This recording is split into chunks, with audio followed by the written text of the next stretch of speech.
जय हिंद and very good morning दोस्तों। मैं Amar Chaudhary, the practical motivational speaker and a transformational coach, लेकिन उससे पहले आपका होस्ट और आपका दोस्त। मैं आप तमाम लोगों का स्वागत करता हूं श्री कुशाल दास विश्वविद्यालय की इस मुहिम शख्सियत में। सुबह के 10 बज चुके हैं साथियों, और यकीन जानिए इस 10 बजने का इंतजार, ये लॉकडाउन भी खत्म हो जाएगा ना, तो ये 10 बजे का समय तो सारी जिंदगी याद रहने वाला है। ये वो 10 बजे का समय है जिसके लिए हम पिछले 10 घंटे गुजारते हैं कि कब 10 बजेंगे, कब 10 बजेंगे, कब 10 बजेंगे। शुभ सवेरा अमर सर आपके लिए। नितिन सुतार जी, मेरे इरादे मेरी तकदीर बदलने को काफी हैं, मेरी किस्मत मेरी लकीरों की मोहताज नहीं। क्या बात है नितिन भाई, thank you so much. Sonika Godara ma'am, स्वागत है आपका। Manglal Sutar ji, good morning. Pankaj Uppal sir, good morning everyone. Vice principal हैं गुड डे डिफेंस स्कूल के। गुड डे डिफेंस स्कूल जैसे हम बता भी रहे हैं, वहाँ पे एडमिशन ओपन है। You people are most welcome. Anu Kamra ji, good morning. Dinesh Garg sir, good morning. Pankaj Uppal sir, जय हिंद सर। पलक माहेश्वरी जी, पूजा वस, गुड मॉर्निंग। मंगलाल सुथार जी, जय Hind sir. Yuvi Saraswat, good morning sir. Yuvraj Sharma, BA B.Ed। Firoz Bodla sarpanch ji, good morning. Ramesh Sharma ji, good morning.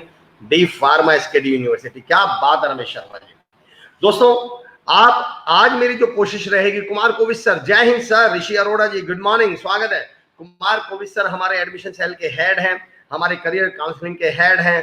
आपको किसी भी तरह की जानकारी इंफॉर्मेशन चाहिए, जो नंबर स्क्रीन पे दिए गए हैं आप उन पे कॉल करके कोई भी जानकारी SKD के बारे में ले सकते हैं। अनु कामरा जी, अवर मॉर्निंग स्टार्ट्स विद अवर शख्सियत प्रोग्राम, क्या बात है।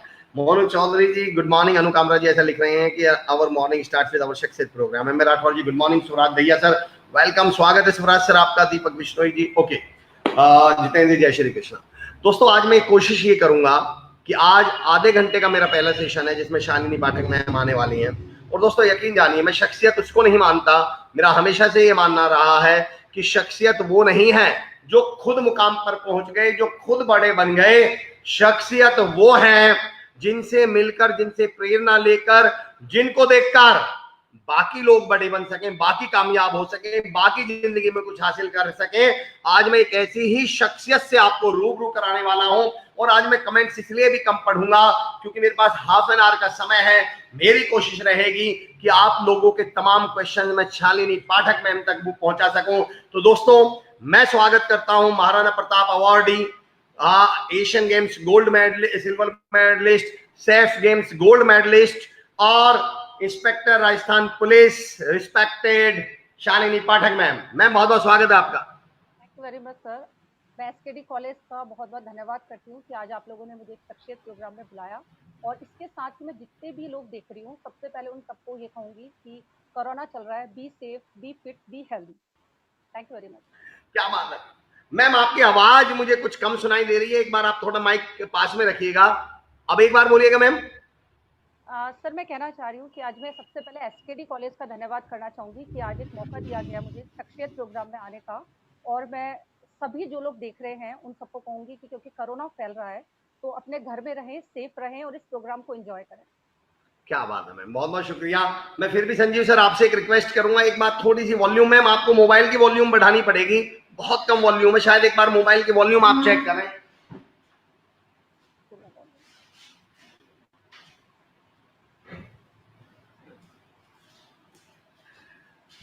चलिए जी, बहुत बहुत बढ़िया मैम। शालिनी मैम, मेरा पहला सवाल, तमाम लोग आपसे, बहुत लोग जुड़ चुके हैं, तमाम लोग जुड़ चुके हैं। मैं पहली बार थोड़ा तरीका बदल रहा हूं शख्सियत प्रोग्राम का। मैं अक्सर शख्सियत की जिंदगी के बारे में ज्यादा सवाल पूछता हूं, उन्होंने कैसे स्ट्रगल फेस किया, चुनौतियां, लेकिन मैं आपके जीवन के बारे में कम। और मैं आपसे ये जानना चाहता हूं कि खिलाड़ियों के जीवन में कैसे बदलाव लाया जा सकता है। स्पोर्ट्स में क्या कुछ ऐसी अपॉर्चुनिटीज हैं, ऐसे अवसर हैं, ऐसे मौके हैं, ऐसी कुछ पॉलिसीज हैं क्या? तो फिलहाल बस आपकी शुरुआत लाइफ की कैसे हुई, आप गेम्स में कैसे आए, और फिर हम उस तरफ मूव करेंगे सवालों की तरफ। सर मैं आपको बता दूं, मैं जो हूँ राजस्थान से, जयपुर से बिलोंग करती हूँ। मेरे फादर खुद कबड्डी के नेशनल लेवल प्लेयर रहे हैं। तो एक अपन ये कह सकते हैं ना कि बच्चा जब शुरू से जो चीज देखता है उस देखिए आवाज का थोड़ा सा इशू है, आवाज भी आने लगेगी। मैं तमाम लोगों से रिक्वेस्ट करता हूं, जब तक हमारी आवाज आए, जब तक मैं हमारे साथ दोबारा जुड़े, आप लोग, रिक्वेस्ट है मेरी कि थोड़ा आप लोगों से परिचय हो जाए, तारुफ हो जाए, तब तक हम कोशिश करेंगे। अलबदी जाट साहब, दीपक कुमार जी, गुड मॉर्निंग, स्वागत है। राजेंद्र प्रसाद चौहान साहब, तमाम लोगों का, मौजू यादव जी, स्वागत है। पिंकी कोले मैम, वंदे मातरम, स्वागत है। आप तमाम लोगों का मैं स्वागत कर रहा हूँ। मेरी आप लोगों से दरख्वास्त ये है, आज मेरी कोशिश ये रहेगी दोस्तों कि कि हम लोग आपस में एक दूसरे से डेली जुड़ते हैं, डेली हमारा कनेक्ट रहता है, डेली लगाव रहता है। आज हमारी कोशिश रहेगी आप लोग सवाल पूछिएगा। मैं चाहूंगा कि आप लोगों के सवाल हो स्पोर्ट्स को लेकर, स्पोर्ट्स में करियर को लेकर, क्या खेल में खेलने से अलग भी कुछ करियर होते हैं, तो मैं आप लोगों के आज सवाल मैम तक पहुंचाना चाहूंगा। I would love to have your questions. Yuvi नमस्कार, प्रियंका जोशी जी गुड मॉर्निंग, दीदी क्या बात है, रहमत पुनिया जी, इंदर सिंह भाटे जी गुड मॉर्निंग। दोस्तों आइए 1 मिनट में फिर मैम से दोबारा जुड़ाव हो जाएगा, तब तक मैं आप लोगों से परिचय कर लूं। जो लोग मुझसे जुड़े हुए हैं, हमारा परिवार है, मैं इसको एक्सटेंडेड फैमिली बोलता हूं, मैं परिवार बोलता हूं इसको। राजेश सैनी जी एसकेडी यूनिवर्सिटी की तरफ से, शालिनी जी पाठक का हार्दिक अभिनंदन, क्या बात है। थोड़ा माइक को मुंह के पास रखें। एम राठौर साहब कह रहे हैं रमन झा जी आपके कहते इससे आपको क्या सब सीखने को मिला अमर सर, क्या बात है, ये बहुत अच्छा सवाल है, ये मैं सवाल बिल्कुल पूछूंगा रमन सर।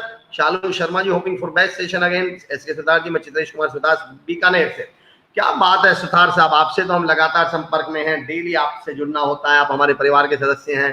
सुरेश कासनिया जी राधे राधे जी, सोनू दहिया जी सुप्रभात। दोस्तों थोड़ा परिचय हो जाए, नाम तो हम सब एक दूसरे का जानने लगे हैं, जानते हैं, पहचानते हैं। भवानी जस्सू जी, सर जी मेरा सवाल ज्वलंत है, क्या मैं पूछ सकता हूँ? सर जितने भी सुथार साहब, ज्वलंत से फर्क नहीं पड़ता, तहजीब और दायरे में सवाल हो, ज्वलंत तो हो। हम तो ज्वलंत सवाल पूछने के लिए, अरे पत्रकार का, एंकर का पहला ही काम ज्वलंत सवाल पूछना है सर, बिल्कुल पूछिए। लालचंद मानव सर, देखिए एक बात आपने बात छेड़ दी इसी के सुथार साहब, पॉइंट समझना, आप तो अपना सवाल पूछिए, मैं इस पॉइंट को कहीं और ले जा रहा हूं। अक्सर हम सबने एक डायलॉग सुना है कि सच कड़वा होता है। मैं ये कहता हूं कि ये किसने कहा है कि सच कड़वा होता है? अगर मैं कहूं, आप समझने की कोशिश करिएगा दोस्तों जो मैं कह रहा हूं। हम कहते हैं सच हमेशा कड़वा कहता होता है। मैं एक बात कह दूं दोस्तों, हो सकता है कि सच हमेशा, हो सकता है हर सच्ची बात कड़वी हो, पर जरूरी नहीं है कि हर कड़वी बात भी सच्ची हो। तो दरअसल हम कड़वे बोलकर उसे फिर सच का नाम दे देते हैं और बोलते हैं देखो जी सच तो हमेशा कड़वा होता है। तो ऐसा नहीं है। जब सच को सही तरीके से बोला जाता है तो सच और अच्छा हो जाता है और बेहतर हो जाता है। और हम सब ये जानते हैं। Abhimanyu Nathania ji good morning both of you. Shalu Sharma ji very welcome to ma'am sir behalf of SKD university. बिल्कुल सुधार साहब स्वागत है आपका, ज्वलंत सवाल जरूर पूछें सर, आपका स्वागत है सर। मैं खुद चाहता हूं कि सवाल ऐसे हों जिनके जवाब अगर हमें मिले तो सीके सर आपने एक बहुत अच्छी बात कह दी सुधार सर। वैसे एक पॉइंट और मैं छेड़ दूं, सवाल भी दो तरह के होते हैं, एक एक्सीडेंटल क्वेश्चन, एक डेवलपमेंटल क्वेश्चन। डेवलपमेंटल क्वेश्चन हमेशा उसे बोलते हैं जिसका आंसर मुझे मिलने के बाद शायद मेरी जिंदगी एक लेवल अप चली जाएगी, एक स्टेप अप चली जाएगी, अप स्किल हो जाएगी। एक्सीडेंटल सवाल उसको बोलते हैं जिसका जवाब मिल भी जाए तो मेरी जिंदगी में कोई बदलाव, जिंदगी में कोई फर्क नहीं पड़ने वाला। तो बिल्कुल दोस्तों आप लोगों से मेरी दरख्वास्त है, बिल्कुल डेवलपमेंटल क्वेश्चन पूछें। Welcome to both great personalities from GDDS staff. Jyoti Insan ma'am thank you so much, good day defence school. दोस्तों श्री कुशालदास विश्वविद्यालय और गुड डे डिफेंस स्कूल, ये दो ऐसी संस्था हैं जो एजुकेशन सिस्टम में एक अमूल चूल, जिसको हम क्रांतिकारी या 360 डिग्री का रिवॉल्यूशनरी चेंज लाने के लिए समर्पित हैं। और आप लोग इनसे जुड़े हुए हैं, आप लोग तमाम लोगों का बहुत बहुत शुक्रिया है, स्वागत है। मजीद सिंह जी गुड मॉर्निंग। आइए दोस्तों थोड़ा परिचय हो जाए ताकि हम लोग राजेश सैनी अमर सर जी नमस्कार। सीधा सा सवाल है, हम किस उम्र तक विभिन्न खेलों में पार्टिसिपेट कर सकते हैं? बहुत अच्छा सवाल है राजेश सर, बहुत अच्छा सवाल है। जैसे ही शालिनी पाठक मैम, आज राजेश सर हमने कोशिश भी ये करी है कि आज हम कुछ ये जानने की कोशिश करेंगे कि अगर कोई बच्चा, कोई व्यक्ति, कोई यूथ स्पोर्ट्स में अपना करियर बनाना चाहे तो उसके पास क्या तो अपॉर्चुनिटीज हैं, क्या गवर्नमेंट की ऐसी पॉलिसीज हैं, क्या कुछ डिपार्टमेंट्स भी ऐसे हैं जो वहां पर सपोर्ट करते हैं, या खेल का मतलब केवल मैदान में खेलने से होता है, या इसमें कुछ और करियर भी होते हैं। जैसे ही हमारा शालिनी पाठक मैम से कनेक्ट बनेगा तो डेफिनेटली इन विषयों पर हम चर्चा करेंगे। बस मेरा ये मानना है जब तक कनेक्ट नहीं बनता तब तक चलिए हम कुछ पॉजिटिव बातें करते हैं। श्रवण माली जी नमस्कार सर, आपने कहा करेंगे, thank you so much sir, बहुत बहुत शुक्रिया रिकॉग्निशन के लिए, एक्नॉलेजमेंट के लिए बहुत बहुत शुक्रिया, बहुत बहुत तमाम लोगों का धन्यवाद। देखिए दोस्तों बड़ा नकारात्मक माहौल चल रहा है, बड़ा नेगेटिव माहौल चल रहा है, और ऐसे नेगेटिव माहौल में हमारे आज के मेहमान मारवाड़ संस्था हनुमानगढ़ सुरेंद्र साई जी, बिल्कुल क्या बात है, सुरेंद्र साई जी जुड़े हुए मारवाड़ संस्था हनुमानगढ़ से। सुजीत जाट जी गुड सर। दोस्तों एक पॉइंट समझिए, मैं एक बात कहता हूँ, एक किस्सा सुनाता हूँ, मुझे बहुत पसंद है ये किस्सा। शायद मैं एक बार पहले भी इस किस्से को सुना चुका हूँ, पर मैं चाहता हूँ जितने मेरे सुनने वाले हैं इस किस्से को अगर मैं 10 बार भी सुना दूं, ये वो किस्सा है, ये वो घटना है जो मेरे पापा जी ने मुझसे कही थी, और ये घटना मैं दिन में कम से कम 1-2 बार तो अपने साथ दोहरा लेता हूं। अब सुनिए क्या घटना है कि एक मकान में एक चिड़िया रहा करती थी। एक बार उस मकान में आग लग गई।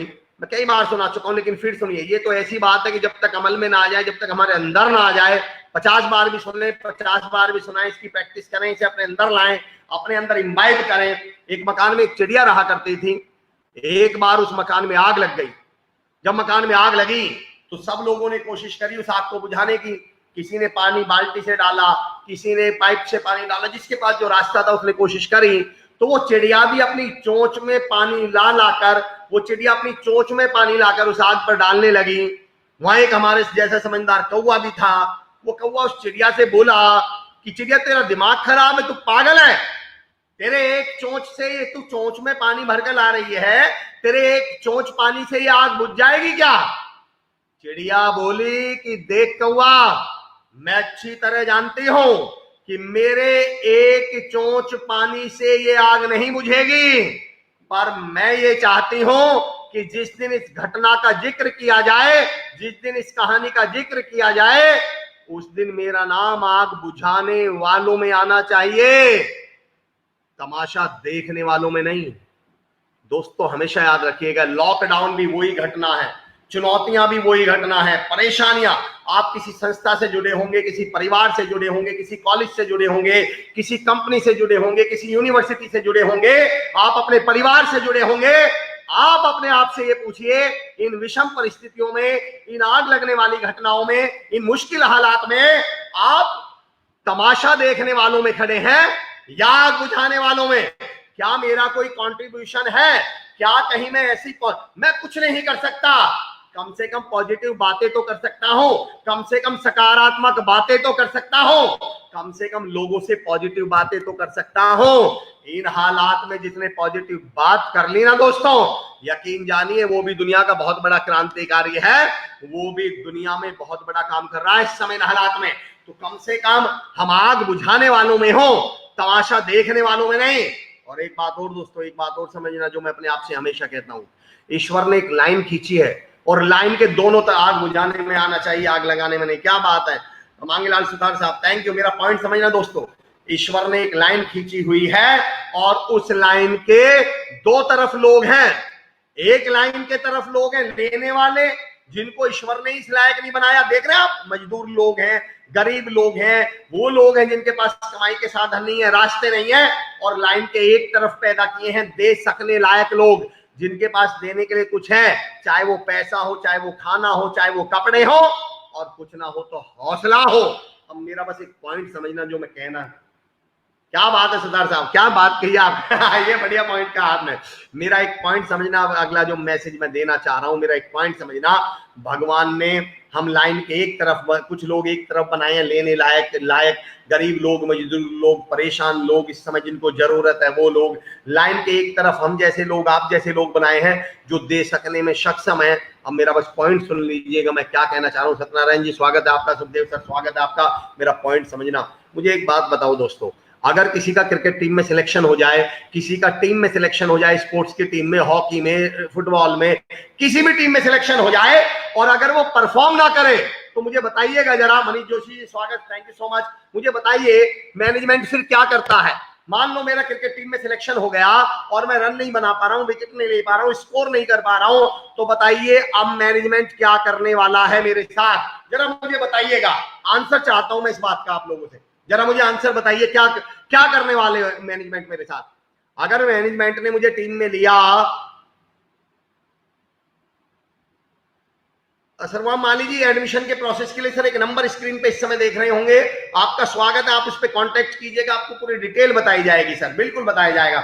Mona Kaswan ji thank you ma'am, thank you so much for joining us. मेरा सवाल का जवाब दीजिए दोस्तों, मैं क्रिकेट टीम में सिलेक्शन हो गया, मेरा किसी भी टीम में सिलेक्शन हो गया, अब मैं रन नहीं बना रहा हूं, मैच में स्कोर नहीं कर रहा हूं, विकेट नहीं ले रहा हूं, मैनेजमेंट मेरे साथ क्या करने वाला है? जरा मेरे सवाल का जवाब दीजिए। फिर मैं एक बात कहना चाह रहा हूं, एक मैसेज देना चाह रहा हूं, जरा मुझे बताइए दोस्तों।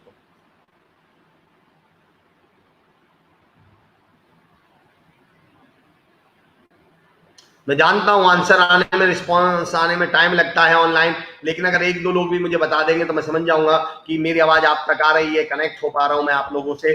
तो जो मेरी आवाज सुन पा रहे हैं वो मुझे आंसर दे सकते हैं। You are replaced by next one. Kumar Kovid sir कह रहे हैं, हमारे एडमिशन सेल के हेड, हमारे करियर काउंसलिंग के हेड कुमार कोविद सर कह रहे हैं कि मुझे निकाल दिया जाएगा। Harsh Bharti Nagpal ji good morning, team से निकाल देंगे। यू भी बिल्कुल सही कह रहे हैं। तमाम लोगों का आंसर मैं जानता हूं, तमाम लोगों का आंसर ये होगा कि हमें उस खेलने वाली टीम से निकाल दिया जाएगा और मैदान के बाहर बैठा दिया जाएगा, या दर्शकों में बैठा दिया जाएगा, या ताली बजाने वालों में बैठा दिया जाएगा, पर खिलाड़ियों की टीम से, खेलने वाली टीम से निकाल दिया जाएगा। मेरा पॉइंट समझना दोस्तों, ईश्वर ने हमें दे सकने लायक वाली टीम में पैदा किया है।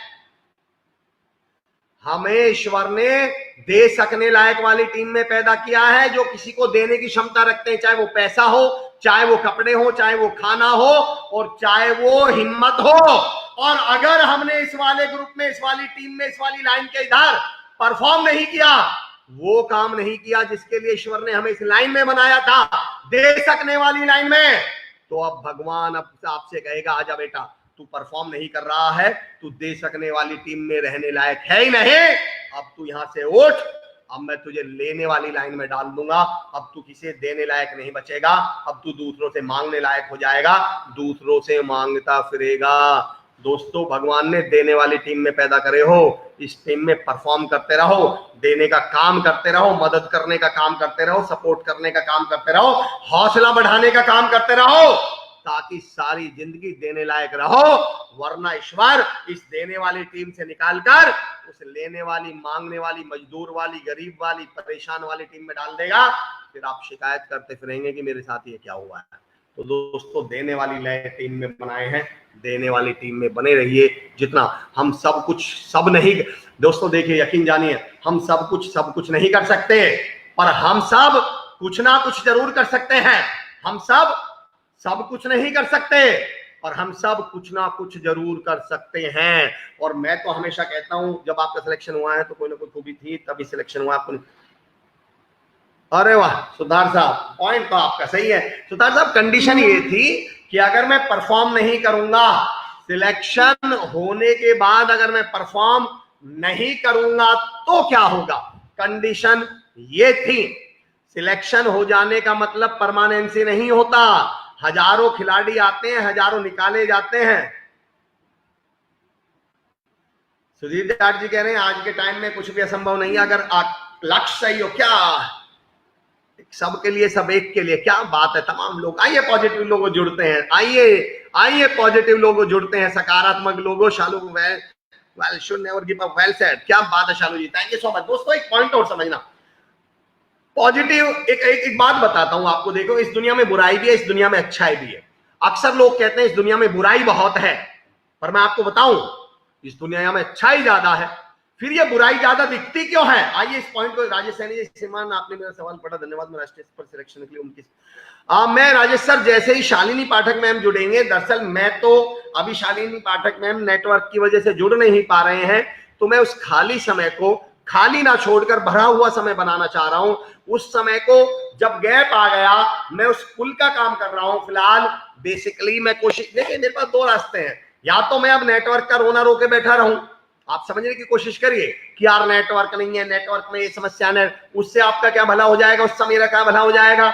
मैं पॉजिटिव बातें कर लूं ना उस दौरान, अगर मैं उस समय कुछ सकारात्मक या पॉजिटिव बातें कर पाऊं। देखिए, हमारे पास हमेशा जिंदगी में दो मौके होते हैं, दो चॉइस होती है हमेशा जिंदगी में, दो चॉइसेज होती हैं। या तो अब आप ये चुन लो, एक चुनौती आई, चैलेंज आया नेटवर्क का, आप भी ये लिख लो, अरे यार नेटवर्क नहीं है, ऐसा हो गया, वैसा हो गया, मैं भी 4 बार माथा पकड़ के रोने लगूं, हाँ नेटवर्क नहीं है, नेटवर्क। या तो हम ये खेल लें, नेटवर्क खेल लें, और या उसी समय का कुछ और से सदुपयोग कर लें। सुखदेव सिंह सर कह रहे हैं, लोग, हर्ष भारती सही कहा आपने, देने वाले का हाथ लेने वाले से हमेशा ऊपर ही रहता है। क्या बात कही है आपने, बिल्कुल। आपकी कमी को देखा जाएगा, उसको दूर किया जाना चाहिए। आपकी सकारात्मकता को सवाल है, सलाम है सुतार साहब, बहुत बढ़िया। Sonal Garg ji, very good morning. निकलना ही हल नहीं है, बिल्कुल सही है सुतार साहब, आपकी तो पॉजिटिविटी है। कुलदीप भाटी जी, बहुत बढ़िया, बहुत बढ़िया। लेकिन सुतार साहब, अगर ऐसे ही चलता रहता ना, तो आज से 40 साल पहले जो टीम बनी थी वही खेलती रहती, वो कभी निकलती ही नहीं। उसी को सुधारते रहते लोग, उसी को सुधारते रहते, उसी को सुधारते रहते, उसी को सुधारते रहते, उसी को सुधारते रहते। हो सकता है आप अच्छे खिलाड़ी और आपका फोकस कहीं और हो, या आपका कोई टेंशन हो। बिल्कुल सुधार साहब, और जिस खिलाड़ी का फोकस कहीं और हो और उसे कोई टेंशन हो, उसे टीम से बाहर बैठा देना चाहिए और उससे कहना चाहिए कि बेटा अपना फोकस सुधार ले, अपनी टेंशन सुधार ले और तेरा टीम में पुनः स्वागत है और तुम्हारा टीम में पुनः देखिए। समझिए दोस्तों, समझिए, बिल्कुल सही कह रहे हैं आप Manish Kumar ji, very good morning. मेरा अगला पॉइंट समझिए मैं क्या कहना चाह रहा था, मेरा पॉइंट क्या था। चुनौतियां, समस्याएं, परेशानियां हमेशा रहेंगी जिंदगी में। हम क्या कर सकते हैं समझना, हम हमेशा ये, अच्छा एक बात बताओ दोस्तों, हम हमेशा चुनौतियों से और मुश्किलों से डरते हैं। अजय मलकत जी सुप्रभात, चेतराम चार जी गुड मॉर्निंग, मनीष कुमार जी खूबी अमर, यही आपकी खूबी अमर से तभी आप मोटिवेशनल स्पीकर हैं। ये तो बहुत बहुत शुक्रिया Ashish Bharti ma'am, thank you. हर कार्य के पीछे कारण होता है, बस उसी को दूर करना चाहिए। बिल्कुल बिल्कुल सिद्धार्थ साहब, बिल्कुल सिद्धार्थ साहब। आइए दोस्तों मुश्किलों के बारे में थोड़ी बात करके देखते हैं। अच्छा एक बात बताइए मुझे, आप मुझे कमेंट में बोलते रहिएगा। सतीश फैसला भाई हमारे साथ जुड़ चुके हैं, अब कमेंट में मुझे बोलिएगा, मैं एक बात पूछूंगा, आप मुझे कमेंट में आंसर करिएगा। हम हमेशा चाहते हैं जिंदगी में चुनौतियां हैं, परेशानियां, दिक्कतें हैं, मुश्किलें हैं, मुसीबत हैं। अच्छा एक बात बताओ दोस्तों जरा, कि जब बाज या कोई पक्षी आसमान में उड़ता है तो उसे अपने रास्ते की सबसे बड़ी बाधा, सबसे बड़ी रुकावट, सबसे बड़ी दिक्कत क्या महसूस होती है कि उसे उड़ने से क्या चीज रोक रही है? ऐसी कौन सी चीज है अगर वो ना हो तो वो बहुत तेज उड़े, बहुत तेजी से उड़े, उसे अपने रास्ते की सबसे बड़ी बाधा क्या लगती है? जरा बताइए। वकार अहमद साहब गुड मॉर्निंग, जगदीप भाटी साहब गुड मॉर्निंग, स्वागत है। सुखदेव सिंह जी, लोग सिर्फ कमियां देखते हैं खूबी नहीं। सुखदेव सर, मैं उन लोगों में तो फिर हम भी आते होंगे सर, उन लोगों में तो आप भी आते होंगे, क्योंकि जब आप लोग कह रहे हैं, अगर मैं इस दुनिया में 100 करोड़ लोग मान लूं तो ये सेंटेंस तो 100 करोड़ लोग लिखते हैं कि लोग सिर्फ कमियां देखते हैं। और अगर 100 के 100 करोड़ लोग ये कह रहे हैं, ले दीजिए हमने कमियां नहीं, हमने खूबियां देखी। शालिनी पाठक मैम वापस आ चुके हैं, welcome back to India ma'am. Thank you very much sir. थोड़ा सा टेक्निकल इशू हो रहा है, आई थिंक अब मेरी आवाज आप लोगों को पहुंच रही होगी। बिल्कुल आवाज क्लियर आ रही है मैम। और स्पोर्ट्स पर्सन की खूबी यही होती है कि उन्हें टेक्निकल प्रॉब्लम से फर्क नहीं, उन्हें प्रॉब्लम से ही फर्क नहीं पड़ता, बल्कि वो तो प्रॉब्लम्स के ही गहने पहनते हैं, प्रॉब्लम्स के गहने बना के पहन लेते हैं। क्या बात है मैम। मैम समय का अभाव रहेगा तो हम क्या करने वाले हैं, what people are going to do, एक ब्रीफ आप अपनी लाइफ में आप स्पोर्ट्स की तरफ कैसे मूव किए? मैंने तो सुना था पहले आप रेस करते थे, 100 मीटर, 100 मीटर, 200 मीटर हर्डल में थे, कबड्डी में, ये थोड़ा सा आप मुझे बता दें। मैं आपको बताना चाहूंगी कि कुछ चीजें क्या होती है अपनी जीन्स में होती है। मेरे फादर खुद कबड्डी के नेशनल लेवल प्लेयर रहे हैं, तो एक शुरू से माहौल घर में जो रहा है वो कबड्डी का रहा है, कबड्डी मैंने देखी है। और मैं आपको एक छोटा सा इंसिडेंट देके समझाना चाहूंगी। छोटे जो बच्चे होते हैं वो खिलौनों से खेला करते हैं। हमारे घर के हालात ये हुआ करते थे, वहां इतने सारे प्राइज, शील्ड, ट्रॉफीज हुआ करती थी, तो वो देखते हुए बचपन बीता कि किस तरीके से मेहनत की जाती है और उसका रिजल्ट पाया जाता है। हमारे घर पे एक बार मैं आपको एक इंसिडेंट बताती हूँ, कोई मिलने आए तो उन्होंने देख के हमारे घर के ड्राइंग रूम को देख के ये बोला कि आपके घर में क्या प्राइज बनाने का काम है, फैक्ट्री है क्या, लाइक आपके घर में अच्छा कि शील्ड बनाने का काम है क्या? बिल्कुल बिल्कुल बिल्कुल। तो वो एक मोटिवेशनल शुरू से ही रहा। मेरे ब्रदर खुद बॉक्सर रहे हैं नेशनल लेवल के, तो एक माहौल जो होता है स्पोर्ट्स का शुरू से घर में रहा। मैम ये पॉइंट आपने बहुत बड़ा कहा है और मैं चाह रहा हूँ एक बार अगर पेरेंट्स सुन रहे हो या कभी ना कभी हर कोई पेरेंट्स तो बनेगा, मैं एक सवाल पूछना चाहता हूँ मैम कि फैमिली सपोर्ट और माहौल, इन दो चीजों का कितना बड़ा रोल है किसी व्यक्ति के स्पोर्ट्स पर्सन बनने या किसी भी व्यक्ति के वो बनने में जो वो बना है, चाहे वो चोर बना हो, चाहे वो डकैत बना हो, चाहे वो स्पोर्ट्स पर्सन बना हो? बिल्कुल बिल्कुल। मैं आपको बताना चाहूंगी सर कि स्पोर्ट्स एक ऐसी चीज है कि जहाँ पे एक दिन में कभी भी सफलता नहीं मिलती। आपको 100 बार जब आप हार देखोगे तो उसके बाद में एक बार आपको जीत का सामना करना पड़ेगा। अगर आपको फैमिली का या माहौल का पॉजिटिव सपोर्ट नहीं होगा तो खिलाड़ी बहुत जल्दी गिव अप कर देता है कि सफलता नहीं मिल रही, या फिर सिचुएशन ऐसी होती है हार को झेल नहीं पाता, या वो पावर नहीं होती खिलाड़ी के अंदर कि उस हार को अडॉप्ट कैसे करे कि उस हार के बाद में अगले दिन नेक्स्ट डे अगेन प्रैक्टिस करने जाना है। तो जब तक परिवार का या पेरेंट्स का एक सपोर्ट पॉजिटिव नहीं होता तो वो पॉसिबल नहीं हो पाता। क्या बात है मैम। पहले मैच का एक्सपीरियंस कैसा रहा? मत पूछिए सर, मेरे को कबड्डी बाई चॉइस से नहीं थी, बाई लक मेरे को कबड्डी मिली क्योंकि मैं एक एथलीट हुआ करती थी। और इंडिविजुअल गेम मेरे पेरेंट्स भी ये चाह रहे थे कि टीम गेम में क्या होता है कि सर मेहनत सबको करनी पड़ती है, और विशेषकर कबड्डी। मैं आपको बता दूं सर, कबड्डी एक ऐसा खेल है जहाँ पे पसीने के साथ में खून बहता है। तो कोई भी पेरेंट्स ये नहीं चाहेंगे कि उनका, स्पेशली अगर लड़की है, वो जब प्रैक्टिस करके घर आए तो पूरी पसीने से, मिट्टी से, और इंजरीज इतनी ज्यादा होती हैं। तो ये था कि आप कोई इंडिविजुअल गेम या फिर कोई इंडोर गेम खेले जिसमें इंजरीज भी कम हो। लेकिन मुझे एक मैच मिला जिसमें, क्योंकि मैं फिजिकली फिट थी, तो कॉलेज की तरफ से ये हुआ कि आप क्यों ना कबड्डी की टीम में एक जने की कमी पड़ रही है और आप क्योंकि फिट है तो आ जाएं। तो मैंने कबड्डी इस तरीके से ज्वाइन किया और मैं आपको बताना चाहूंगी सर कि वो मेरा पहला एक्सपीरियंस, मेरे हाथ पैर कांप रहे थे। कबड्डी सुनने में बड़ा आसान लगता है कि जी। कबड्डी खेली तो कोई भी खेल लेगा, हम्म। लेकिन जब आप अकेले होते हो और आपको दूसरे विरोधी पाले में जाना है जहाँ की 7 जने आपको वेलकम करने के लिए तैयार बैठे हैं, आपको दबोचने के लिए तैयार बैठे हैं और पूरी टीम का दारोमदार आप पे है कि आप वहां जाके उन 7 जनों को बीट करके एक बोनस पॉइंट लेके भी आएंगे, तो एक बहुत बड़ा चैलेंज होता है। और शायद मैंने उस चैलेंज को एक्सेप्ट किया और आज यहाँ पे हूँ आपके सामने। मैं अक्सर मेरे मन में ये सवाल आता भी है, मैं भी सोचता हूँ कई बार, एक स्पोर्ट्स पर्सन को एक तो होती है मैम स्पोर्ट्स की स्किल्स कि मैं क्रिकेटर हूँ तो मुझे क्रिकेट खेलनी आती है, मैं कबड्डी प्लेयर हूँ तो कबड्डी की टेक्निकल जो चीजें स्किल्स है वो मेरे अंदर है। तो मैं ये जानना चाह रहा हूँ मैम कि खिलाड़ी को, मुझे जो लगता है व्यक्तिगत तौर पे, क्योंकि जो खिलाड़ी फर्स्ट क्लास में 100 मारता था वो इंटरनेशनल में जाता है, बल्ला ही टच नहीं होता उस पर। जो खिलाड़ी अपने गांव में या स्कूल की कबड्डी में सबसे कमाल था, जैसे ही 500 दर्शक देखने बैठे खिलाड़ी के हाथ पांव फूल गए। बिल्कुल मेंटली स्ट्रांग होना खेल से अलग, उसका मेंटली स्ट्रांग होना, इमोशनली स्ट्रांग होना कितना जरूरी है, उससे ज्यादा कैसे हो सकता है वो? बिल्कुल सर, मैं आपको एक किसका ही जो आपने अभी एक बात बोली मैं उसी को आगे लेके जाती हूँ। कबड्डी खेल विशेषकर हमारे गांव का खेल है। जब अगर कोई लड़की, स्पेशली लड़कियों की टीम एक ऐसी जगह पे खेलने जाती है कि जहाँ पे बहुत सारा क्राउड होता है, तो बहुत सारी पॉजिटिव कमेंट्स भी मिलते हैं और नेगेटिव कमेंट्स भी आपको सुनने को मिलते हैं। वो चाहे बॉयज हो, चाहे गर्ल्स हो, चाहे अपनी क्रिकेट टीम हो, हर गेम में कमेंट्स होते हैं। लेकिन अगर खिलाड़ी उन कमेंट्स पे फोकस करने लग जाएगा तो वो खेल ही नहीं पाएगा।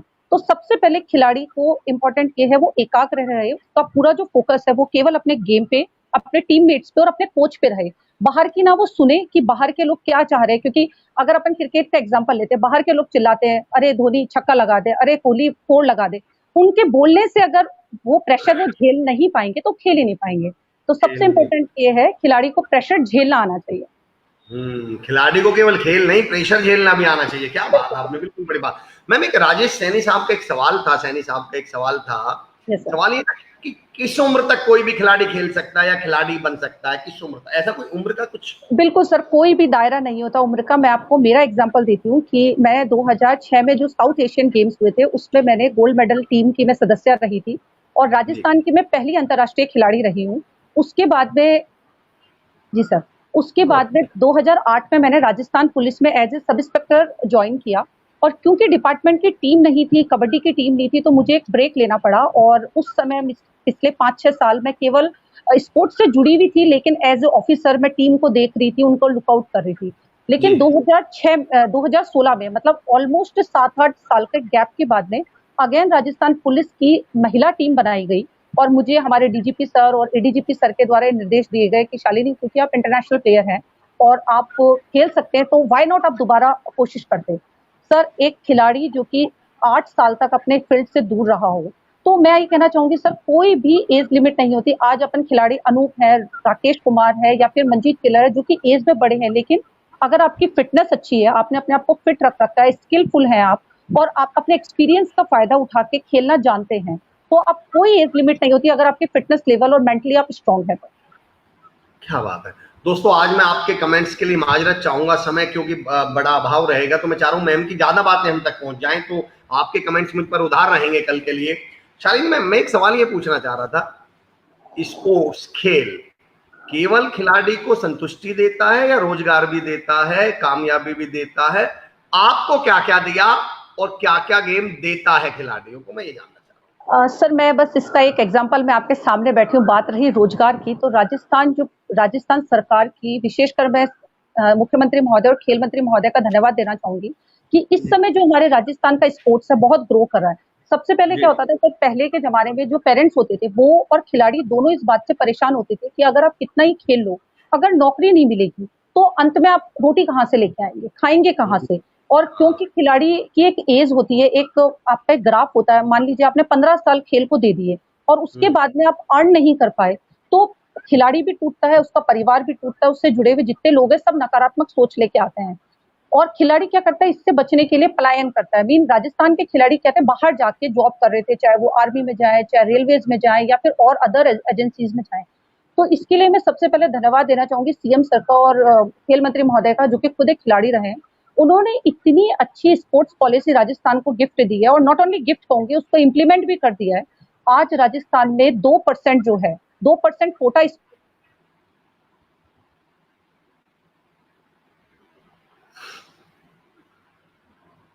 दोस्तों जरा सी रुकावट है, ज्यादा देर नहीं है, मैंने पहले भी कहा है में जी। तो बहुत अच्छी बात है। दूसरा, जो इंटरनेशनल या नेशनल लेवल पे मेडल लेके आते हैं उनके लिए एक अलग स्पोर्ट्स पॉलिसी, मतलब बहुत अच्छी, उनको ए ग्रेड बी ग्रेड उनके अचीवमेंट के हिसाब से उनको जॉब दी जा रही है। तो जो ये बात है, खिलाड़ियों को खेलने के बाद में रोजगार नहीं मिलता, तो शायद मेरे हिसाब से अब राजस्थान का ऐसा कोई भी प्लेयर नहीं बचेगा भविष्य में जो कि खेल रहा है, मेहनत कर रहा है और उसको रोजगार ना मिले। मैम मैं 3 महत्वपूर्ण सवाल जरूर पूछना चाहूंगा आपसे, क्योंकि आपने स्पोर्ट्स की वजह से आप जहां हैं आज वहां पहुंचे। जी सर। एक बात बताइए, जब बच्चे का स्पोर्ट्स में इंटरेस्ट पैदा होता है, वो स्पोर्ट्स में करियर बनाने की सोचता है, तो शायद वो सबसे पहले ये सोचता है कि स्पोर्ट्स और पढ़ाई में से उसे एक चीज चुननी है, स्पोर्ट्स चुन लो। जी सर। क्या आप मुझे बता सकते हैं उसका नुकसान क्या है? क्योंकि जहां तक मुझे सुना है कि शायद आप जब स्पोर्ट्स के नाते जॉब मिलेगी तब भी आपकी ग्रेजुएशन है, 12th है या ऐसा, इसके भी कुछ प्रभाव होता है? मुझे ज्यादा जानकारी नहीं, आप बताइए। सर, ये ना केवल खिलाड़ियों में भ्रांति है और समाज में भ्रांति है कि खिलाड़ी अच्छा पढ़ाई में नहीं होता। खिलाड़ी भी ये सोच लेता है अपने आप कि मैं नहीं पढ़ सकता, जिसमें सर मैं बताना चाहूंगी, खिलाड़ी जितना इंटेलिजेंट कोई भी नहीं होता, क्योंकि वो कोई नई स्किल सीखता है, उसे इम्प्लीमेंट करता है, तो यानी उसमें लर्निंग कैपेसिटी बहुत अच्छी होती है, बहुत ज्यादा, बिल्कुल, बहुत बढ़िया पॉइंट। Learning capacity. तो मैं जस्ट आपके माध्यम से और इस प्रोग्राम के माध्यम से सभी खिलाड़ियों को कहना चाहूंगी कि एजुकेशन एंड स्पोर्ट्स को साथ में लेके चलें। क्योंकि मान लीजिए, मैं आपको एक एग्जांपल पुलिस का देती हूँ, क्योंकि मैं पुलिस से बिलोंग करती हूँ। मान लीजिए एक सब इंस्पेक्टर की एक भर्ती आती है, जो कि बहुत ही रेपुटेटेड पोस्ट होती है, उप निरीक्षक जो सब इंस्पेक्टर होता है, लेकिन उसकी मिनिमम क्वालिफिकेशन जो सर हम जानते हैं वो होती है ग्रेजुएशन। अब मान लीजिए कोई खिलाड़ी कितना ही अच्छा खेल लिया हो, अगर वो ग्रेजुएट नहीं है तो वो पोस्ट के लिए एलिजिबल नहीं होगा। तो यहाँ आके खिलाड़ी का लैक हो जाता है, नुकसान हो जाता है, क्योंकि वो पढ़ाई को एक साइडलाइन में रख देता है कि ठीक है मैं पढ़ रहा हूँ, लेकिन पढ़ाई को इतना महत्व नहीं देता खेल के साथ में। तो मैं यही निवेदन करना चाहूंगी सारे खिलाड़ियों से कि पढ़ाई को साथ में लेके चलें। मतलब आप ये कह रहे हैं कि मान लो अमर चौधरी नाम का एक खिलाड़ी है, उसने नेशनल में गोल्ड भी जीत लिया, गोल्ड जीत लिया, लेकिन वो ग्रेजुएट नहीं है और उसे पुलिस में जॉब मिलेगी तो कांस्टेबल की मिलेगी, सब इंस्पेक्टर की नहीं मिलेगी। कम होती है सर, क्योंकि जो मिनिमम क्वालिफिकेशन आपको फुलफिल करनी पड़ेगी किसी भी जॉब के लिए। अगर आप इतने बड़े खिलाड़ी हैं, तो मैं भी मतलब ये भगवान से नहीं चाहूंगी कि आप छोटी पोस्ट पे जाए, तो क्यों ना पढ़ा जाए, थोड़ा सा एक पढ़ लिया जाए। जी जी जी, ये बहुत महत्वपूर्ण है। और जरूरी नहीं है पढ़ाई में फिर आप टॉप ही करें, आपने कहा कि कम से कम 7 तो लेके चलिए, उसे छोड़िए तो मत। जी सर, बेसिक जो आपका है उसको क्लियर रखें। Yes sir. जी जी जी।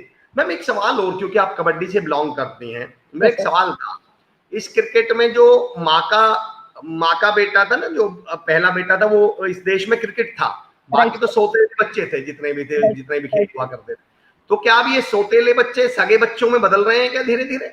बिल्कुल सर, बदल रहे हैं। मैं आपको आंकड़े बताती हूँ कि पिछले साल प्रो कबड्डी चल रहा है आजकल, हमारे राहुल चौधरी हो गए या फिर मंजीत चिल्लर हो गए, अनूप हो गए, ये किसी भी क्रिकेटर या किसी भी और खेल के खिलाड़ियों से कम नहीं है। आज इनकी फैन फॉलोइंग हो गई।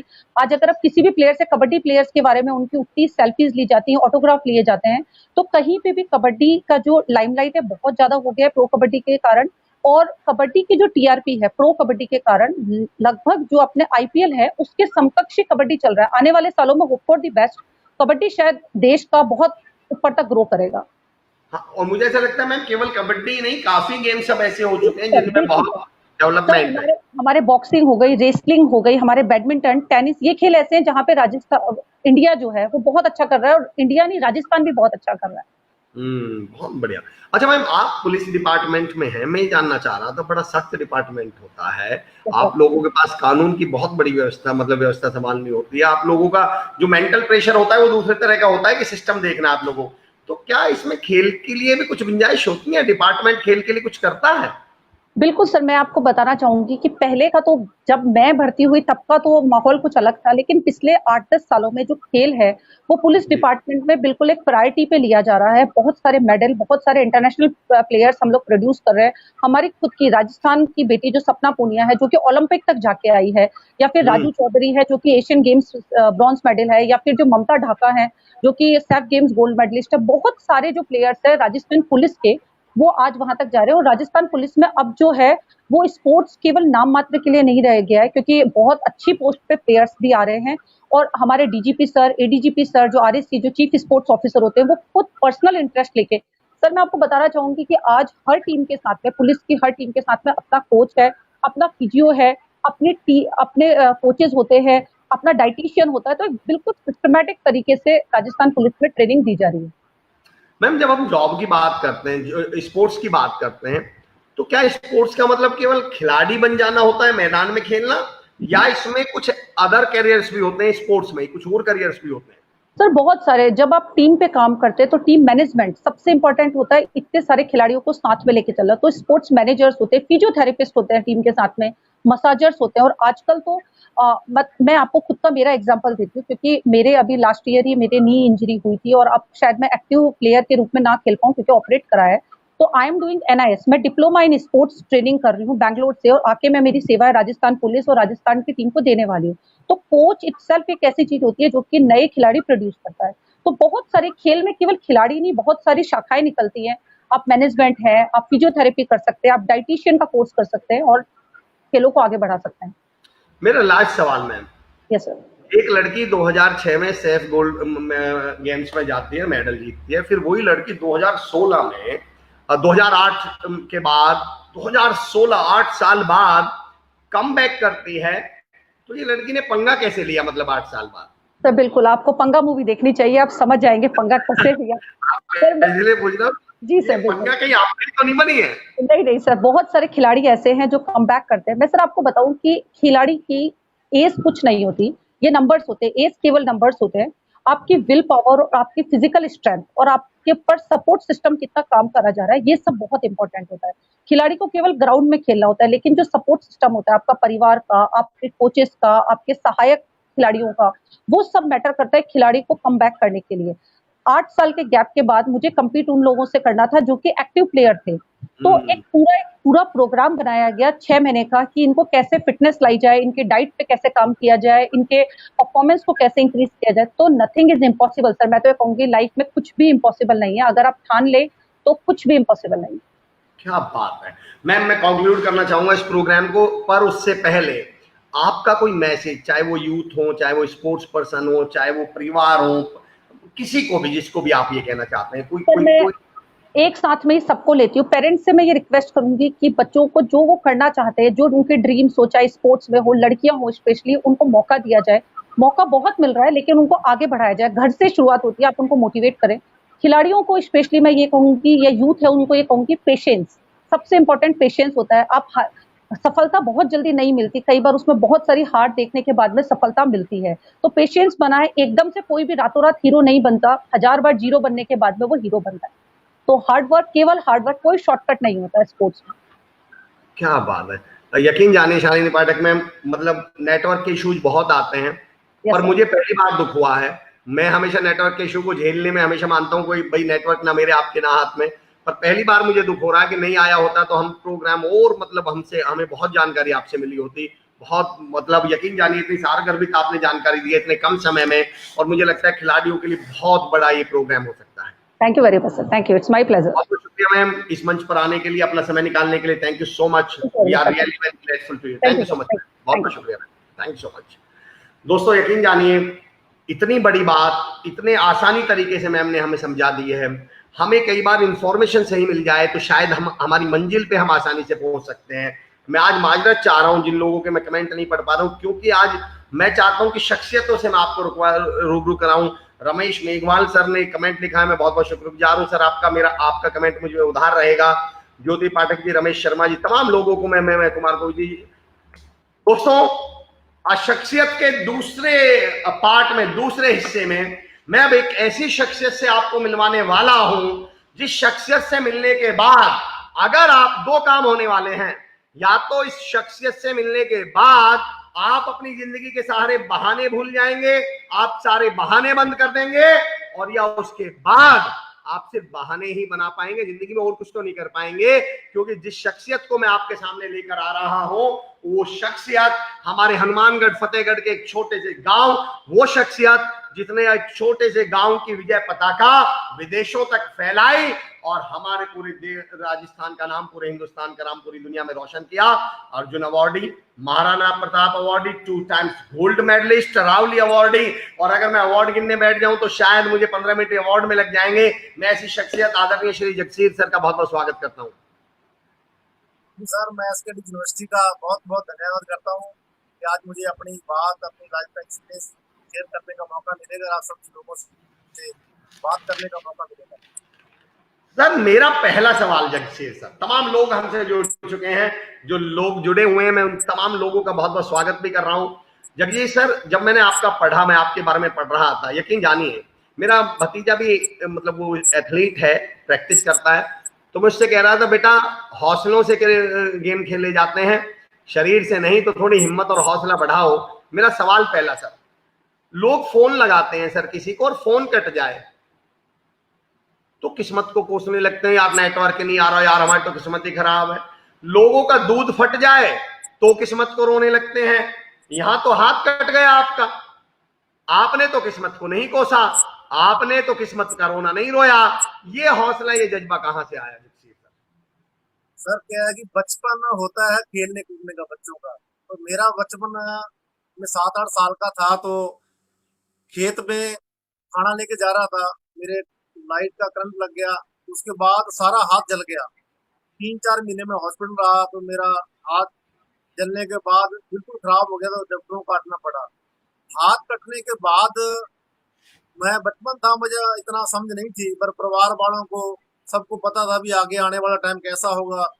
पूरा परिवार टूट गया था, तो धीरे धीरे मैंने पढ़ना स्टार्ट किया। तो स्कूली लेवल से थोड़ा थोड़ा खेलता था मैं, कबड्डी वगैरह, कुछ दौड़ लगाता था। तो 2004 के अंदर मैंने +2 करी KR स्कूल संगरिया से। तो कृष्णपाल गुदारा, राजेश गुदारा जी ने काफी स्पोर्ट्स में सपोर्ट किया, उन्होंने समझाया कि पैरालंपिक गेम्स होते हैं ऐसे करके।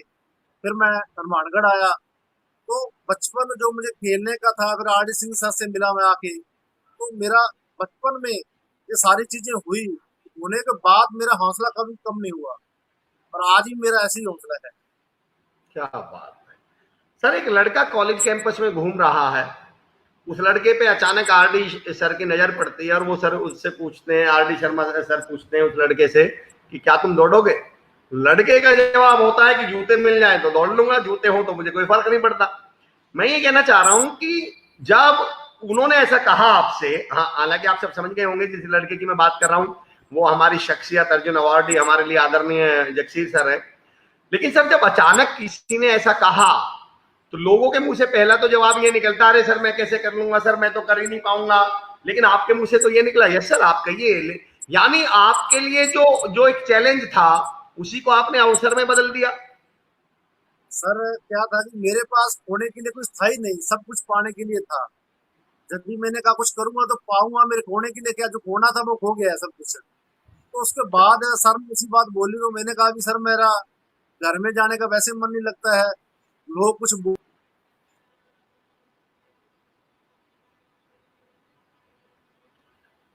दोस्तों फिर थोड़ा सा चैलेंज आया है। मैं आज माजरत चाह रहा हूँ अगर मैं ज्यादा कमेंट इसलिए भी जानबूझ के नहीं पढ़ पा रहा हूँ, लेकिन अब मेरे पास समय है तो मैं बिल्कुल अब पढ़ूंगा। आज जितने लिख रहे हैं, 2008 के बाद मेरी पढ़ाई छोड़ने के बाद मैंने हार्ड वर्किंग काम शुरू कर दिया। एक दिन अचानक मेरा कोई एक्सीडेंट हुआ, उसके बाद मेरा पूरा जीने का तरीका ही चेंज हो गया। उसके बाद मैंने फिर पढ़ाई शुरू की। आज मैं मिल लैब टेक्नीशियन की तैयारी कर रहा हूँ और जो पढ़ाई मैंने 10 साल पहले छोड़ दी थी उसी पढ़ाई को मैं वापस कर रहा हूँ। मैं सैल्यूट करता हूँ आशिफ भाई आपके जज्बे को, इस हौसले को। गुरप्रीत सिरा जी, आप सैल्यूट है आपको, बहुत बहुत। Gurpreet Sira ji good morning. Jagseer sir, Ram Baisoya ji, Ram Baisoya चाचा जी, नमस्कार सभी भाइयों को जी। बिश्नोई रॉकी लिख रहे हैं, गुड मॉर्निंग अमर चौधरी सर, सत श्री अकाल जगसीर भाई, बहुत बहुत स्वागत है बिश्नोई सर आपका। गगनदीप सोनी जी, वाह सर। राजेश सैनी जी, हार्दिक अभिनंदन जी सर। पूजा वेलकम सर। भवानी जस्वी जी, हेलो जगसीर सर। मैं तमाम लोगों के नाम मैं माफी चाह रहा हूँ आज के लिए, क्योंकि वो थोड़ा सा मैं ये सोच रहा था कि जितनी बातें आप तक पहुंच जाए, जितना मैसेज आप तक पहुंच जाए, जितना हौसला आप तक पहुंच जाए, और आपके कमेंट मुझ पर सबके उधार रहेंगे। मैं कल इत्मीनान से सबके कमेंट जरूर पढ़ने वाला हूँ। बात चल रही थी दोस्तों हमारी मुश्किलों की, चुनौतियों की, समस्याओं की हम बात कर रहे थे। और यार मैं ये कह रहा था कि जब बाज आकाश में उड़ता है, जब पक्षी आकाश में उड़ता है, तो उसे अपने रास्ते की सबसे बड़ी बाधा, सबसे बड़ी रुकावट क्या लगती है? कोरोना वॉरियर्स अमर चौधरी जी आपको रमेश मेघवाल सर का मैं स्वतंत्र जी का मैं कमेंट पढ़ लेता हूँ। एसकेडी की जितनी तारीफ करे उतनी ही, और आपको निशब्द क्या कहूँ सर, ये तो आप लोगों का सम्मान है, प्यार है। आज के ऐतिहासिक मेहमान जगदीश सिंह जी के जज्बे और जुनून को सैल्यूट। लॉकडाउन में आपने ये कार्यक्रम चलाकर जान भर दी और ऐसी महान हस्तियों से अपने घर में बैठे रूबरू कराया जिन्हें देखने और सुनने की इच्छा अधूरी थी, वो आपने पूरी की है। इस आनंद और ज्ञान को बेहतरीन शख्सियत, आपको सैल्यूट। ये कार्यक्रम लोगों को एकजुट कर बहुत कुछ सिखाता है। मैं एसकेडी भाई और आप और आपकी टीम को जो भविष्य की कामना करता हूँ। भूपेंद्र सिंह संधू सर का भी नाम आपने लिखा था, मैं उनको बहुत मानता हूँ, गुरु मानता हूँ, बहुत बेहतरीन शख्सियत है, बहुत प्यारे इंसान है, उनको मेरी तरफ से भी बहुत बहुत साधुवाद। रमेश मेघवाल राष्ट्र खबर संवाददाता खरसाना से लिख रहे हैं, बहुत बहुत स्वागत है सर। मैं यकीन जानिए दोस्तों आप तमाम लोगों का, गुरप्रीत सीरा जी धन्यवाद अमर जी सर, आपने मेरी इच्छा इतनी जल्दी पूरी की, इसके लिए आपका धन्यवाद। सुनील कुमार विराट जी थैंक्स बड़े भाई साहब। प्रवीत जी आपने कल कहा था जगसीर सर को बुलाएं, मैंने कल भी कहा था कि आप हमें बताएं आप आपकी नजर में अगर कोई ऐसी शख्सियतें हैं, देखिए जिन्होंने वास्तव में वो मुकाम न केवल हासिल किया है, चुनौतियां और सामने हौसलों के साथ उन्होंने उस काम को पूरा किया। डेफिनेटली हम चाहते हैं कि ऐसे तमाम लोग लोगों तक पहुंचे, शख्सियतें लोगों तक पहुंचे। दोस्तों मैं बात कर रहा था, सुनील सर बहुत स्वागत, मैं बात कर रहा था आपसे कि जब आज आकाश में उड़ता है पक्षी, आकाश में उड़ता है, तो बताइए उसके रास्ते की सबसे बड़ी रुकावट, सबसे बड़ी बाधा क्या होती है? वो किस चीज को ऐसा सोच रहा होता है कि अगर ये ना हो तो मैं बहुत तेज उड़ूं, मैं बहुत तेजी से उड़ लूं, ये मेरा रास्ता रोक रही है। बताइए क्या है वो? ठीक है सिद्धार्थ, आपका एक कमेंट था कि आपके बात फैक्ट थी और मेरी बात आशीर्वादात्मक। बिल्कुल सिद्धार्थ साहब आपने सही कहा था। बताइए दोस्तों वो कौन सी चीज है जिससे उस पक्षी को, उस बाज को अपने रास्ते की रुकावट लगती है, जो उसे लगता है कि ये रुकावट ना हो, ये चीज ना होती तो मैं कमाल कर देता, पता नहीं मैं क्या कर देता, मैं कितनी तेज उड़ लेता। अगर आप मुझे सुन पा रहे हैं तो इस सवाल का जवाब दीजिए। मैं जानता हूं ऑनलाइन रिस्पॉन्स आने में टाइम लगता है, लेकिन कोई बात नहीं, आप मुझे टाइम लगा के दीजिए, 5 सेकंड में, 10 सेकंड में, 15 सेकंड में, मैं तब तक तमाम लोगों से जुड़ लेता हूँ। और यार मानव से शालिनी जी, होते पालक भी कह रहे हैं, रमेश शर्मा जी शानदार, जगन जी, सोनी जी, भवानी जसवी जी, हेलो सर, स्वतंत्र पाठक जी भी proud of Shalini, Ramesh Sharma ji welcome, good morning sir, Nitin Suthar ji स्वागत सर आपका, Rajesh Saini ji, Narendra Kumar Solanki ji, Palak Maheshwari ji, Ajay Malkat ji, Sheetal Verma ji welcome, good morning sir and warm welcome, Vande Mataram sir, Amit Srivastava ji स्वागत है सर आपका, भवानी जसवी जी, जगदीश सिंह सर, तमाम लोग हमारे साथ जुड़ रहे हैं। मुझे जरा आंसर दीजिए, एयर हवा, सरिता भाटी चौहान जी ने कहा है हवा, अलपति जाट साहब कह रहे हैं, नेहा यादव मैम स्वागत है, स्वागत है मैम, बहुत बहुत स्वागत है आपका। बताइए मुझे क्या है उस पक्षी के, बिल्कुल सरिता जी ने कहा है हवा, बिल्कुल सही दोस्तों, मैं आप तमाम लोगों का आंसर जानता हूँ और आंसर होगा हवा। उस पक्षी को, उस बाज को लगता है कि अगर ये हवा ना हो ना तो पता नहीं मैं कितनी तेज उड़ूं, ये हवा मुझे तेज उड़ने से रोकती है। चलिए दोस्तों एक काम करते हैं, उस हवा को उसकी जिंदगी में से निकाल देते हैं, हवा को उसके रास्ते से निकाल देते हैं। अब तो वो बहुत तेज उड़ेगा ना, नहीं उड़ पाएगा। क्यों? दरअसल वो जिस हवा को अपने रास्ते की सबसे बड़ी रुकावट समझ रहा है, वो ये जानता ही नहीं उसके उड़ने की, जिंदा रहने की सबसे बड़ी वजह भी वो है। वो हवा उसके रास्ते की रुकावट नहीं, उसके उड़ने का कारण है। ये मुश्किलें, ये चुनौतियां हमारे रास्ते की रुकावट नहीं, हमारे कामयाब होने के कारण है, हमारे आगे बढ़ने के कारण है। दोस्तों मैं अपनी बात पे आगे बढ़ूंगा उससे पहले हम एक पोस्टर यहाँ पर देख रहे हैं। हम लोग लगातार कोशिश कर रहे हैं इस बात को आप तक पहुंचाने की। अभिषेक बिश्नोई सर जो पिछले 28 तारीख से 28 अप्रैल से घर से लापता है।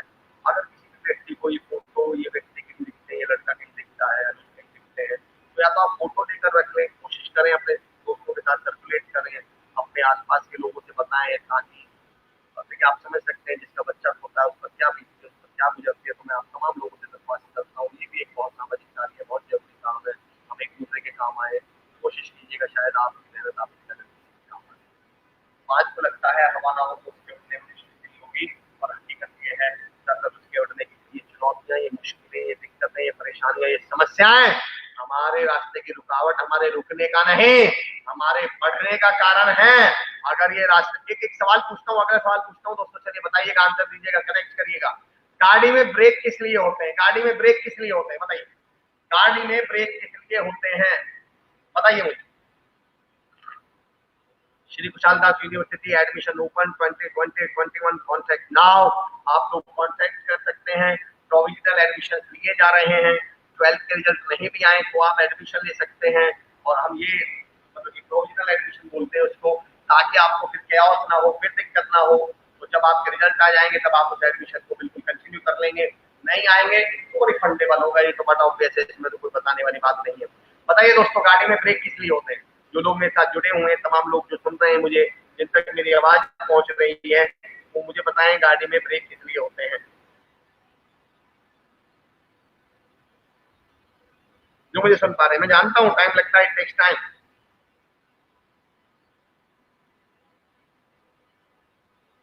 टाइम लगता है, लेकिन फिर भी जितना भी टाइम लग रहा है, 10 सेकंड, 5 सेकंड, 15 सेकंड, आप आंसर कर सकते हैं।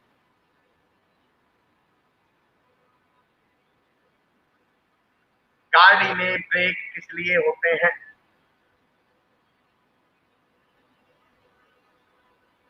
शीतल वर्मा जी, लखविंदर शर्मा, लक्की जी, नेहा यादव जी, मैम नेहा यादव में स्वागत है। बताइए दोस्तों, गाड़ी में ब्रेक किस लिए होते हैं? It takes time, 10 second, 5 second, 15 second, कोई बात नहीं, बताइए। हम सभी फैमिली के लोग हैं, बात तो करनी ही है। जो लक्ष्य को पूरा करता है वो सिकंदर कहलाता है। गाड़ी रोकने के लिए जिससे कोई हा हा हा हा हा हा हा। आपने बात तो बहुत अच्छी कही है शर्मा माली जी, बहुत अच्छी बात आपने कही है। मेरा पॉइंट ये है, बस आपने बिल्कुल सही लिख दिया। गाड़ी में ब्रेक, गाड़ी, आपने जो अगली पॉइंट लिखी आप उससे कनेक्ट करके बिल्कुल आपने सही कहा। दोस्तों, गाड़ी में ब्रेक, ब्रेक लगाने या गाड़ी रोकने के लिए नहीं, गाड़ी की गति कम करने के लिए नहीं, गाड़ी में ब्रेक होते हैं गाड़ी की गति बढ़ाने के लिए। ये जो आप गाड़ी को 100 की स्पीड पे ले जाने की हिम्मत दिखा रहे हो ना, ये जो आप गाड़ी को 120 की स्पीड पे ले जाने की हिम्मत दिखा रहे हो, ये हिम्मत आप इसलिए दिखा पा रहे हो क्योंकि आपको पता है कि गाड़ी में ब्रेक है। अगर कुछ गड़बड़ हुई, कोई समस्या हुई, तो गाड़ी में ब्रेक मार दूंगा। अगर गाड़ी में ब्रेक नहीं हुए ना, तो 120 की स्पीड तो छोड़ दो, 20 की स्पीड में भी गाड़ी नहीं चला पाएंगे हम। ये ब्रेक हमें रोकने के लिए नहीं होते, ये ब्रेक हमारी हिम्मत और हौसला बढ़ाने के लिए होते हैं। ये मुश्किलें हमें रोकने के लिए नहीं होते, हमारा हौसला और हिम्मत बढ़ाने के लिए होती है। राजेश सैनी जी कह रहे हैं, मैं जगजीत सिंह जी के लिए 2 लाइन बोलना चाहूंगा कि अभी डूबा नहीं हो सूरज, जरा शाम तो होने दो, मैं खुद लौट जाऊंगा, एक बार नाकाम तो होने दो, मुझे बदनाम करने का बहाना ढूंढता है जमाना, मैं खुद बदनाम हो जाऊंगा, एक बार नाम तो होने दो। सैनी साहब, अच्छी लाइन है आपकी, बहुत अच्छी लाइन है। Pradeep Singh Sisodia ji, great, thank you so much Pradeep sir, स्वागत आपका। एक अगला सवाल था दोस्तों मेरा, और मैं सोच रहा हूँ कनेक्ट करें, रिस्पॉन्स बनाए रखें दोस्तों, इंटरेक्टिव बनाए रखें। मेरा अगला सवाल, मैं 2 लोग हॉस्पिटल में एडमिट हैं और मैं 2 लोगों के मॉनिटर चल रहे हैं, मॉनिटर समझता है कि उनकी हार्ट बीट चलती रहती है। Devendra Singh sir, thank you so much. जिसमें हार्ट बीट चलती रहती है दोस्तों, मेरा उदाहरण समझना क्या है। 2 लोगों की हार्ट बीट मैं आपको बता रहा हूँ। एक ऊपर वाला जो है उसकी हार्ट बीट ऐसे स्ट्रेट है, उसकी सीधी है, बिल्कुल बिल्कुल सीधी है, और नीचे वाले की हार्ट बीट ऐसे ऊबड़ खाबड़ है, ऊंची नीची, ऊबड़ खाबड़, ऊंची नीची, ऊबड़ खाबड़, ऊंची नीची। दोनों का मतलब बताइए क्या है? जी गुड मॉर्निंग, स्वागत जी, बताइए दोनों का मतलब क्या है? एक की हार्ट बीट ऊपर वाले की बिल्कुल सीधी है, एक की हार्ट बीट ऐसी ऊपर ऊंची नीची, ऊपर खाबड़ है, ऊपर नीचे है। बताइए दोनों का मतलब क्या है? आपने दोनों के मॉनिटर देखे, क्या मतलब निकालेंगे आप? बताइए दोस्तों। मैं जानता हूँ 10-15 सेकंड लगेंगे, पर कोई इशू नहीं, आप आंसर दीजिए, तब हम कनेक्ट करेंगे।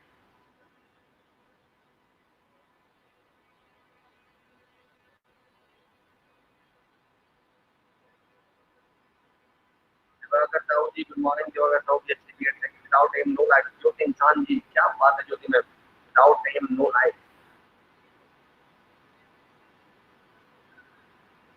बताइए दोस्तों, क्या मतलब है? एक व्यक्ति की ऊपर वाले की लाइन बिल्कुल स्ट्रेट है, हार्ट बीट की लाइन स्ट्रेट है, नीचे वाले की जो हार्ट बीट की लाइन है वो ऊपर खाबड़ है, ऊपर नीचे है, ऊंची नीची है। दोनों के मायने, दोनों की मीनिंग बताइए।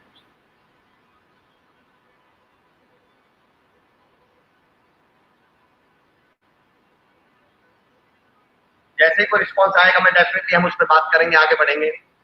जानता हूँ इट टेक्स टाइम, थोड़ा सा समय लगता है ऑनलाइन रिस्पॉन्स आने में, और यहाँ तो वैसे भी इन दिनों बहुत दिक्कतें चल रही हैं। बताइए दोस्त, जितने लोग मुझे सुन पा रहे हो, हालांकि मैं आपका आंसर जानता हूँ, आंसर तो मैं आपका जान चुका हूँ। तो ऊपर वाले की लाइन जिसकी स्ट्रेट है और जिसकी ऊंचा नीचे है, आंसर तो मैं जानता हूँ कि आप क्या समझे होंगे, इसका मतलब आप क्या निकालेंगे। बिल्कुल सही, सही दबाटी चौहान जी लिख रहे हैं straight heart beat show that he is dead and zigzag show that he is alive. बिल्कुल ठीक सरिता जी, ऊपर वाले की जिसकी लाइन सीधी है मतलब वो ऊपर वाले के पास चला गया, और जिसकी लाइन वो जिगजैग है, ऊपर खाबड़ है, ऊपर नीचे है, it's only your imagination. Chaudhary Jogendra Godara, बहुत बड़ी बात लिखी आपने सर। जिसकी लाइन जिगजैग है, वो नीचे है, मतलब वो जिंदा है। और दोस्तों, हम सबसे बड़ी गलती करते ही क्या है, हम सुबह सुबह उठेंगे, भगवान के, अल्लाह के, ईश्वर के सामने माथा टेकेंगे और पहली प्रार्थना क्या करेंगे, हे मेरे मालिक, मेरी जिंदगी में उतार चढ़ाव मत दे, दिक्कतें मत दे, चुनौतियां मत दे, मेरी जिंदगी को उबड़ खाबड़ मत बना। शुक्र करो ऊपर वाला सुन नहीं रहा, वरना ऊपर ही बुला लेगा, लाइन को सीधी कर देगा। वो कहेगा आजा बेटा, तेरी जिंदगी के उतार चढ़ाव खत्म कर देता हूँ, तेरी जिंदगी की समस्याएं खत्म कर देता हूँ, इस लाइन को सीधा कर देता हूँ, आजा तुझे ऊपर बुला लेता हूँ। मेरे दोस्तों, ये गलती कभी मत करिएगा जिंदगी में कि मेरे मालिक ईश्वर को समस्या मत दे, चुनौतियां मत दे, परेशानियां मत दे, दिक्कतें मत दे। ईश्वर से प्रार्थना ये करो कि मेरे मालिक दिक्कत दे, समस्या दे, चुनौतियां दे, प्रॉब्लम दे, मुश्किलें दे, और मुझे इतना हौसला, हिम्मत, जज्बा दे कि मैं उन समस्याओं का सामना करके, उन समस्याओं को पार करके, उन चुनौतियों के कंधों पर चढ़कर, उन मुश्किलों को नीचे दाबकर मैं जिंदगी में कामयाबी हासिल कर सकूं। मेरी वजन कम मत कर, पर मेरी पीठ मजबूत कर। ये मुश्किलें शर्मन वाली जिंदगी में कई घटने आएंगे, घबराना नहीं चाहिए, हमें आगे बढ़ना चाहिए। क्या बड़ी बात कही है शर्मन सर आपने कि मुश्किल कोई आन पड़ी तो, राजेंद्र फैसला जी हमारे भाई हैं, उनकी एक लाइन, उन्होंने उनके पेज पर मैंने लाइन पढ़ी थी कि मुश्किल कोई आन पड़ी तो घबराने से क्या होगा, और जीने की तरकीब निकालो, मर जाने से क्या होगा। ये मुश्किलें तो हर सफर का, मैं तो मुश्किलों को हमेशा कहता हूँ दोस्तों मुश्किल, मैं मुश्किल को मुश्किल कहता ही नहीं, मैं इनको मुश्किल कहता हूँ। तिल, जिसके चेहरे पर, जिसके गाल पर तिल लग जाए, उसकी जिंदगी की खूबसूरती उसके चेहरे की खूबसूरती कई गुना बढ़ा देती है मुश्किलें। तो मुश्किलें तो आभूषण है। ये मुश्किल रात के टुकड़ों पे पलना छोड़ दे, शम्मा से कहना कि जलना छोड़ दे, और मुश्किलें तो हर सफर का हुस्न है, कैसे कोई राह चलना छोड़ दे। इन मुश्किलों की वजह से कोई राह चलना थोड़ी छोड़ा जाता है। कल हमारे एक मित्र मुकेश चावला सर, उन्होंने बहुत अच्छी स्टोरी सुनाई। एक व्यक्ति नदी के किनारे बैठा हुआ था और बैठ के उस नदी को देख रहा है। तभी वहां पे एक आदमी जो थोड़ी दूर खड़ा हुआ था, वो आदमी उसके पास आता है और उससे कहता है, यार तू यहाँ बैठ के क्या कर रहा है? बोले नदी को देख रहा हूँ। बोले देख क्यों रहा है? बोले मुझे पार जाना है नदी के। तो बोले फिर देख क्यों रहा है, बैठा क्यों है, जाता क्यों नहीं? बोले दरअसल जब ये नदी का पूरा पानी गुजर जाएगा ना, तब मैं पार जाऊंगा, जब ये पूरा पानी निकल जाएगा तब मैं पार जाऊंगा। तो आदमी बोलता तेरा दिमाग खराब है, तू पागल है क्या, ऐसे को नदी का पानी खत्म होता है क्या, ये नदी का पानी तो कभी खत्म ही नहीं होगा। तो बोलता है वो आदमी, तो फिर जो तू 10 मिनट से 15 मिनट से फोन पे अपनी समस्याओं का रोना रो रहा था कि जिंदगी में इतनी समस्या है, ये समस्या खत्म हो जाए तो ऐसा करूं, वो समस्या खत्म हो जाए तो ऐसा करूं, ऐसा हो जाए तो ऐसा करूं, ऐसा हो जाए तो वो ऐसा करूं। उसने कहा बेटा ये समस्याएं तो उस दिन खत्म होगी जिस दिन तुम चार के कंधों पे जाओगे, ये समस्याएं उस दिन खत्म होगी जिस दिन शमशान या कब्रिस्तान में पड़े रहोगे। जब तक हो तब तक ये समस्याएं हैं, जब तक ये नदी है तब तक ये पानी है, और जिस दिन ये पानी नहीं रहेगा उस दिन तो ये नदी नहीं बचेगी, सूख ही जाएगी। फिर इसे नदी कहने वाला भी कौन बचेगा? ये जिंदगी तब तक जिंदगी है जब तक इसमें चुनौतियां, समस्याएं, परेशानियां हैं।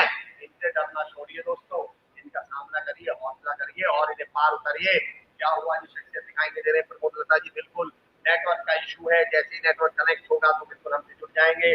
भाई लिख रहे हैं गजब, थैंक यू सो मच जी। आंसू आए तो खुद पूछ लेना, दूसरे पूछने आएंगे तो सौदा करेंगे। जय हिंद, वंदे मातरम, भवानी जी। बात तो भवानी भाई आपकी बिल्कुल ठीक है, पर ऐसे सेंटेंसेस ने ही जल्दी सादे देश को, सादे दुनिया को ना नकारात्मक बना दिया। हमारे दिमाग में लोगों ने ऐसा बैठा दिया है। भवानी भाई आपकी बात को मैं ले लेता हूँ, दरअसल हुआ क्या है, ये बात तो आपने सही कही है। मैं ये कहता हूँ दरअसल हमारे लोगों के साथ, हम सबके साथ एक समस्या हो गई है, हम एक ट्रैप में फंस गए हैं, हम एक जाल में फंस चुके हैं। जाल बताता हूँ क्या है। एक बार मैं एक सेशन ले रहा था, Satish Kumar Chaudhary sir, thank you so much for joining us. मैं एक बार सेशन ले रहा था तो एक साहब खड़े, और ये हम सबका डायलॉग है, किसी एक का डायलॉग नहीं है, ये हम सबका डायलॉग है। एक साहब खड़े हुए और खड़े होकर बोले ये रिश्तेदार किसी के काम नहीं होते। मैंने क्या हुआ? बोले सर हम अपने मामा जी के काम आए थे और वो हमारे काम नहीं आए, रिश्तेदार कभी किसी के काम नहीं आते। मैंने कहा फिर से बोलो, तुमने क्या बोला? बोले सर हम अपने मामा जी के काम आए थे, रिश्तेदार तो किसी के नहीं होते, हम अपने मामा जी के काम आए, मामा जी हमारे काम नहीं आए, रिश्तेदार किसी के नहीं होते। मैंने कहा फिर से बोलो, तुमने क्या बोला? बोले सर रिश्तेदार किसी के नहीं होते, हम अपने मामा जी के काम आए थे। मैंने कहा बस यही रुक जाओ। मैंने कहा तुम तो कह रहे थे कि रिश्तेदार किसी के नहीं होते और तुम कह रहे हो कि तुम अपने मामा जी के काम आए थे, तो तुम अपने मामा जी के रिश्तेदार नहीं हो क्या? और तुम तो काम आए थे। और उस प्रोग्राम में 100-150 लोग थे। फिर मैंने 100 के 100-150 से कहा कि वो आदमी हाथ उठाए जो अपने रिश्तेदार के काम नहीं आया। एक ने भी हाथ नहीं उठाया।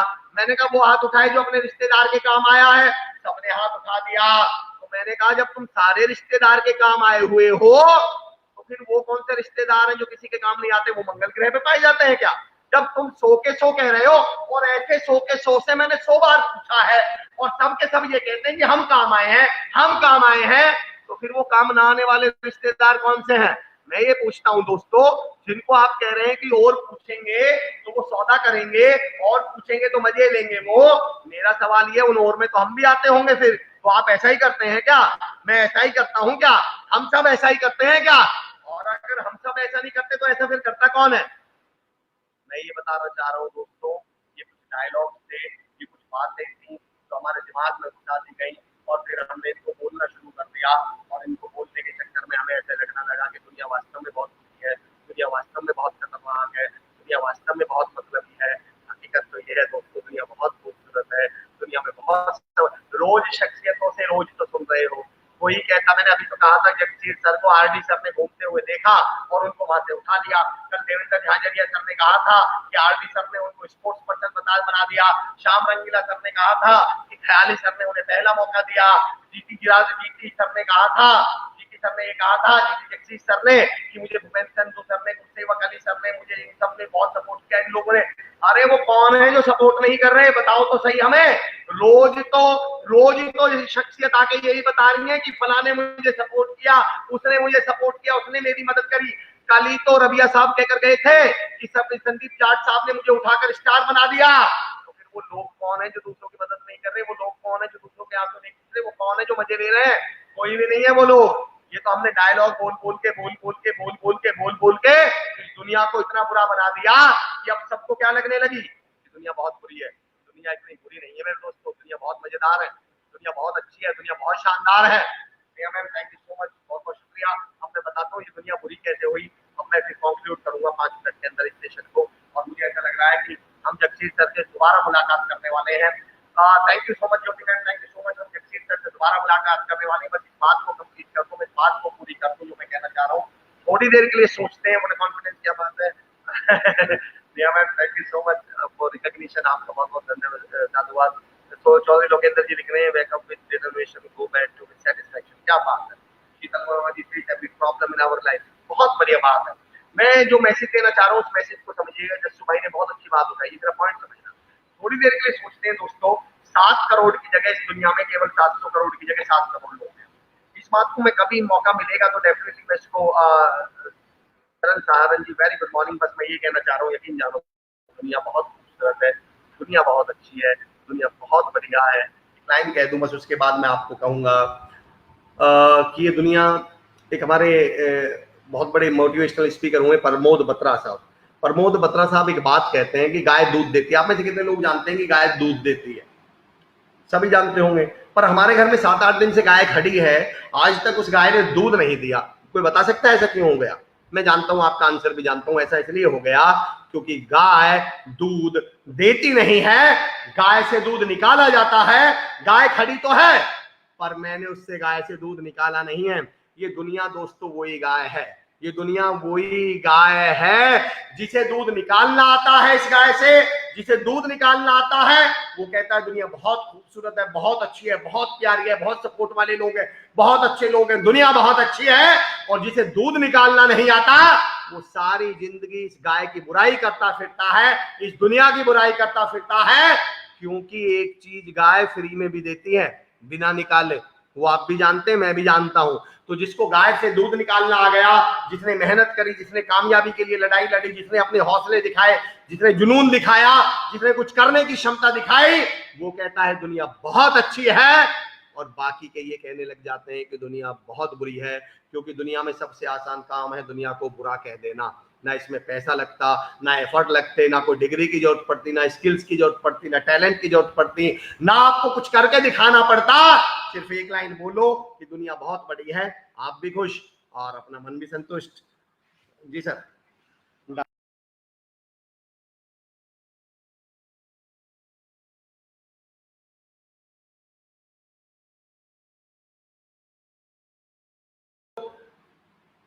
दोस्तों, इस उम्मीद के साथ आज का सेशन हम ओवर कर रहे हैं। आदरणीय जगसीर सर से हमारी मुलाकात कल या परसों दोबारा हम रिशेड्यूल करेंगे। नेटवर्क का जगसीर सर के कुछ ना कुछ चैलेंज रहा होगा, लेकिन यकीन जानिए दोस्तों, ये मुश्किलें तो अब हमारे रोज की जिंदगी का हिस्सा बन चुकी हैं। ये तो हमारी जिंदगी का हिस्सा बन चुकी हैं। मुश्किलों से तो अब हमें फर्क ही नहीं पड़ता, क्योंकि वो शेर जो है हम सब पढ़ते हैं। चलिए उसी शेर के साथ खत्म करता हूं। आप तमाम लोगों के लिए शेर कि सूरज चांद सितारे मेरे साथ में रहिए, आप लोगों के लिए शेर है, हम सब की तरफ से एक दूसरे के लिए शेर है कि सूरज चांद सितारे मेरे साथ में रहे, जब तक तुम्हारे हाथ मेरे हाथ में रहे, और शाखों से टूट जाएं वो पत्ते नहीं हैं हम, आंधी से कोई कह दे कि औकात में रहे। तो दोस्तों, आप सबका साथ रहेगा, आप सबका सपोर्ट रहेगा, तो मैं दुनिया की किसी भी आंधी से कह सकता हूं कि अपनी औकात में रहे, क्योंकि मुझे मालूम है हम सब एक दूसरे के साथ हैं।